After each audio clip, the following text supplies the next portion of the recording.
ആസാമിലെ സരൽപാറ എന്ന് പറയുന്ന സ്ഥലത്തു നിന്ന് നമ്മുടെ ഭൂട്ടാനിലെ സർപ്പങ് എന്ന് പറഞ്ഞൊരു ബോർഡർ കയറിയിട്ടുണ്ടായിരുന്നു കേട്ടോ. നമ്മുടെ മൂന്നാമത്തെ രാജ്യമായ ഭൂട്ടാനാണ് നമ്മൾ കയറിയിട്ടുള്ളത്.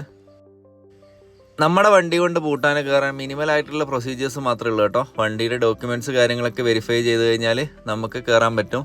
കയറുമ്പോൾ തന്നെ നമുക്ക് ഭൂട്ടാൻ രാജാവിൻ്റെ രാജ്ഞിയുടെ ഒക്കെ ഫോട്ടോ ഒക്കെ കാണാൻ പറ്റും. വണ്ടീൻ്റെ ഡീറ്റെയിൽസ് കാര്യങ്ങൾ പേപ്പേഴ്സൊക്കെ വെരിഫൈ ചെയ്ത് കഴിഞ്ഞാൽ നമുക്ക് ഇങ്ങനൊരു സാധനം കിട്ടും, വിസിറ്റ് കാർഡ് കിട്ടും കേട്ടോ.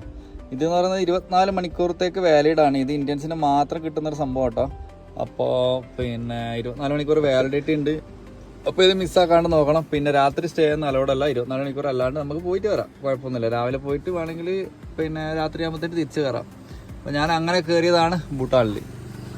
വിസിറ്റേഴ്സ് കാർഡായതുകൊണ്ട് തന്നെ നമുക്ക് അധിക സ്ഥലങ്ങളൊന്നും എക്സ്പ്ലോർ ചെയ്യാൻ പറ്റില്ല. നമുക്കൊരു 5 കിലോമീറ്റർ ചുറ്റളവിൽ നമുക്ക് പോയി കാണാൻ പറ്റും കേട്ടോ. ഇതൊരു സിക്കിമിൻ്റെ ഒരു എക്സാക്ട് കോപ്പി ആയിട്ട് എനിക്ക് തോന്നിയത് ഭൂട്ടാൻ. സിക്കിമിൻ്റെ ആ ഒരു നേച്ചർ കാര്യങ്ങളൊക്കെയാണ് ഇവിടെ കാണാനുള്ളത്.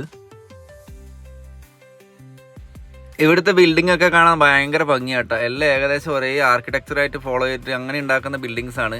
അതുപോലെ സ്ട്രീറ്റ്സ് എല്ലാം കണ്ട എന്തൊരു നീറ്റാണെന്നറിയോ. നീറ്റ് ആൻഡ് ക്ലീൻ ആണ്. നമുക്ക് വണ്ടി പാർക്ക് ചെയ്യാൻ 2 സ്ഥലത്തും അപ്പുറത്തും ഇപ്പുറത്തും നമുക്ക് കറക്റ്റ് സ്ലോട്ടുകൾ കാര്യങ്ങളൊക്കെ ഉണ്ടാവും.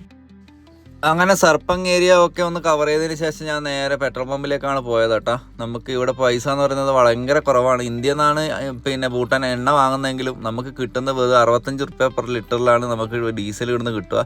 അപ്പോൾ ഫുൾ ടാങ്ക് എണ്ണ വേണ്ടിയിട്ടാണ് ഞാൻ ഇങ്ങോട്ട് മെയിനായിട്ട് കയറിയത്. ഇവിടുത്തെ ആസാമിലെ ആൾക്കാരുടെ മെയിൻ ഒരു ജീവിത മാർഗം എന്ന് പറഞ്ഞാൽ ഇത് തന്നെ കേട്ടോ. അവർ എണ്ണ ഇപ്പുറത്തുനിന്ന് വാങ്ങിയിട്ട് അപ്പുറത്ത് പോയിട്ട് മറച്ചു വെക്കും. അതുപോലെ കുപ്പി ചെറിയ പൈസക്ക് ലിക്കർ കാര്യങ്ങളൊക്കെ കിട്ടും. ബിയറിനൊക്കെ ഒരു 60 രൂപയാണുള്ളത്. അങ്ങനെ ഫുൾ ടാങ്ക് ഡീസൽ അടിച്ച് നമ്മൾ ഭൂട്ടാനിൽ എക്സിറ്റ് അടിക്കുകയാണ്. അല്ലാതെ നമുക്ക് എക്സ്പ്ലോർ ചെയ്യണമെങ്കിൽ ഭയങ്കര പൈസ കേട്ടോ. വണ്ടിക്ക് അതെല്ലാം കൂടി ഒരു ദിവസം ഒരാൾക്ക് ഒരു 12,000 രൂപയോളം എക്സ്പെൻസ് വരും. അപ്പോൾ അത്ര പൈസ ഇല്ലാത്തതുകൊണ്ട് എന്തായാലും ഒരു ദിവസം കയറിയിട്ട് നമ്മൾ എക്സിറ്റ് അടിക്കുകയാണ്.